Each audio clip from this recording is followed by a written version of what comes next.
kilometer per hour in still water, if the river is running 2 kilometer per hour, it takes him 48 minutes to row a place and back.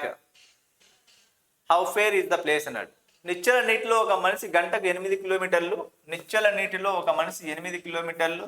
Next one దాని నుంచి ఏమన్నాడు, still water. The river is running 2 kilometre per hour.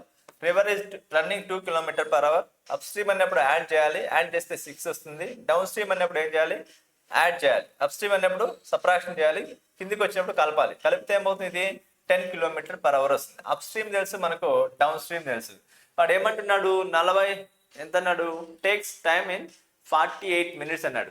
అంటే ఇప్పుడు ఇక్కడ నుంచి ఇక్కడ వచ్చి ఇక్కడికి వెళ్ళడానికి టైం ఎంత పట్టిందంట, 48 మినిట్స్ పట్టింది అన్నాడు. ఇట్లా వెళ్ళాడు ఇక్కడ నుంచి మళ్ళీ, అంటే అప్ స్ట్రీమ్ వెళ్ళాడు, డౌన్ స్ట్రీమ్ వెళ్ళాడు, రెండు వెళ్ళడానికి టైం ఎంత పట్టిందంట, 48 మినిట్స్ పట్టింది అన్నాడు. మనకి ఏం కావాలి ఇక్కడ, డిస్టెన్స్ కావాలి. డిస్టెన్స్ ఇస్ ఈక్వల్స్ టు మనకి ఏం తెలుసు, స్పీడ్ ఇంటూ టైం అని తెలుసు. స్పీడ్లు ఎన్ని స్పీడ్లు ఉన్నాయి, 2 స్పీడ్లు ఉన్నాయి. ఇది ఒక స్పీడ్, ఇది ఒక స్పీడ్. అప్పుడు ఏమవుతుంది, 10 into 6 డివైడెడ్ బై 16 అంటే x ప్లస్ వై, అదే xy plus x plus y అలా చెప్పాం కదా అక్కడ.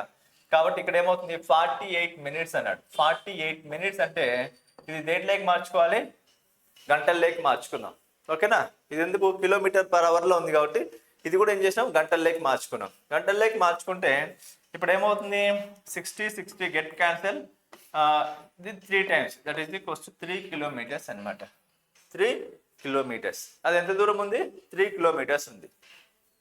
అర్థమైంది కదా. ఇప్పుడు distance is equals to speed into time. ఈ ఫార్ములా వాడాం, డైరెక్ట్ వేసామన్న. 2 స్పీడ్లు ఇచ్చాడు కాబట్టి ఏం రాసుకోవాలి, ఒక